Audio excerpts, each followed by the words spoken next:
வணக்கம். இது ஒரு இம்பார்ட்டன்ட்டான அவேர்னஸ் வீடியோ. ஏன் அப்டின்னா, இன்றைய காலகட்டத்தில நெறைய கல்லூரி பெண்கள், ஆண்கள் இவங்க எல்லாருமே பார்த்தீங்கன்னா, ஸ்கின்ல வந்து எனக்கு அலர்ஜியோட நெறைய பேர் பார்க்குறோம். என்னென்னலாம் பிரச்சனைன்னு பார்த்தீங்கன்னா, ஒரு ரெட்னஸ் இருக்கும், எரிச்சலா இருக்கும் தோலு. அது நிறுத்துனாவே என்னால முடியல டாக்டர். திரும்பவும் வந்து நெறைய கட்டிகளும், ரெட்னஸும், எரிச்சலும் ஜாஸ்தியாகுது. அதனால நிறுத்த முடியாம நான் 2 வருஷம், 3 வருஷம் அத போட்டுட்டுருக்கேன் அப்படின்னு சொல்லிட்டு நெறைய பேர பார்க்குறோம். சில பேருக்கு அது தழும்பா மாறி கூட நம்ம பார்த்துருக்கோம். ஸோ அதனால என்ன பண்ணீங்க? என்ன கிரீம்ஸ் தடவுனீங்க? அப்படின்னு சொல்லிட்டு நம்ம அவங்கள கேட்கும்பொழுது, ஒரு இது போல சில கிரீம்ஸ் வந்து என் ஃப்ரெண்ட்ஸ் சஜெஸ்ட் பண்ணாங்க. இல்லன்னா நாங்களே வந்து கடையில வாங்கி தடவணும் அப்படின்றத பார்ப்போம்.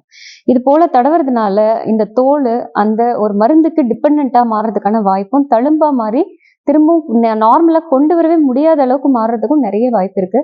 உங்களுக்கு ஒரு வேளை ஒரு ஒயிட்னிங் வேணும், இன்னும் ஃபேஸ் பிரைட்டா வேணும்னா, ஒரு டெர்மடாலஜிஸ்ட் கன்சல்ட் பண்ணி ஒரு சேஃபான ட்ரக் எடுத்து மேல உங்க தோல்ல தடவுங்க. லாங் டெர்ம் சேஃபான மெடிசின்ஸ் நெறைய இருக்கு.